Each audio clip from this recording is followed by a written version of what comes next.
375. It automatically changes. There's a lens behind there, see? Let's see how they figured out that mechanism. How old is that? Who invented it? And you compare that to this ridiculously old Phoropter.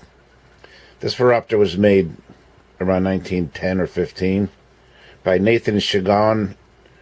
I'll pull this out of the way. It's called the Ski-Optometer.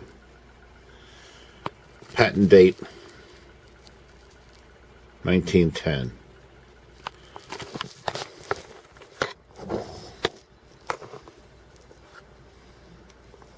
It's got the same thing. Look, 0, 25, 50, 75, 1, and then it clicks automatically onto a back lens, which is a 125. 125 and 0, 125 and 25, that's 150. 175, 2, 125 and 1, that's 225. So the next one, when it clicks back, bingo, a 250.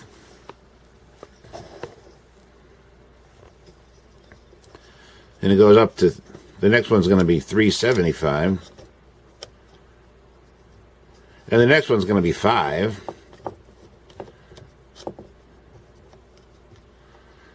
And it goes all the way up to 525, 550, 575, and 6. Oh. There's 6.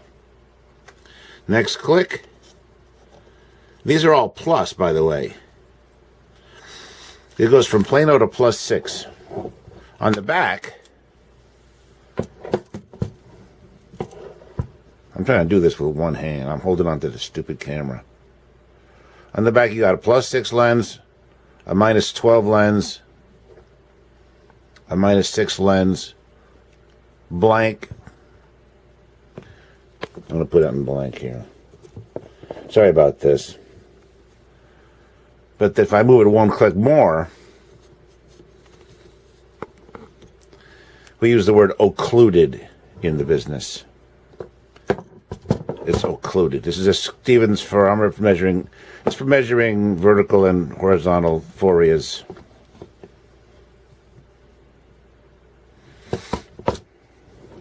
It was designed to be held up from the bottom, not hanging from like a modern Phoro. Now, the reason why they call it a Ski-Optometer is because it's for doing skioscopy. Skioscopy is the old-fashioned word for retinoscopy. We can measure people's eyes, even if they don't say anything, or if what they say is subject to their stupidity. Which is better, 1 or 2? Well, 1 is farther and 2 is bigger. Okay, well, which one is better? What do you mean by better? Look at the big E. Shut up and look at the big E. I'll measure your prescription without you saying anything, you idiot. I'll do skioscopy. And there you have it. The world's oldest Phoropter, made by Nathan Shigon. The patent date of 1910 was actually for a monocular version. I've seen the patent. It has one on the left and one on the right, and they're different but symmetrical. The patent was for a monocular version, just one. You measure one eye, move it over and measure the other eye. But this way here, you have 2 of them, charge twice as much. You can put one of those on and measure the forias. Right hyper, left hyper, exophoria, esophoria. The Shigon Ski-Optometer, the world's first Phoropter. It's over 100 years old for sure, and it still works. This is the other oldest Phoropter in the world. Also has a Stevens phoropter. They're kind of tricky. They're really cool, actually. But it does not have the mechanism that I was showing on other parts.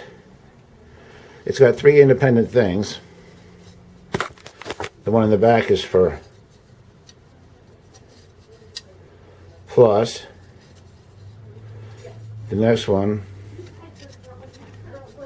is for minus. And the third one goes up in 2 diopter steps. Oh, the light's not getting in there.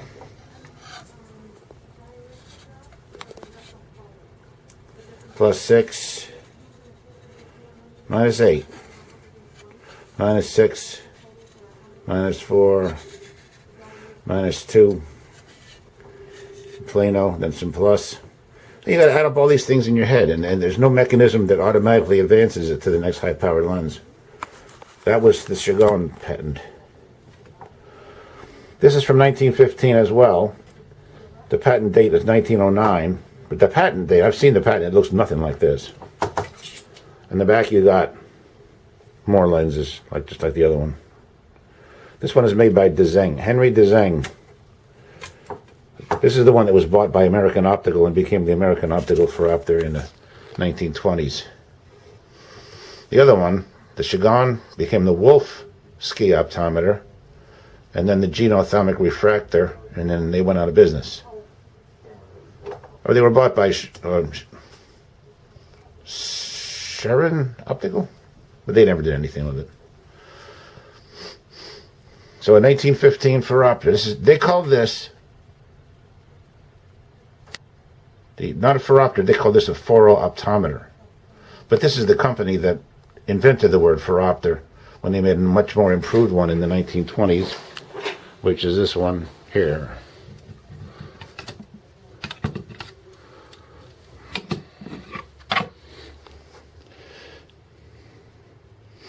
That's a Phoropter. It says right on it.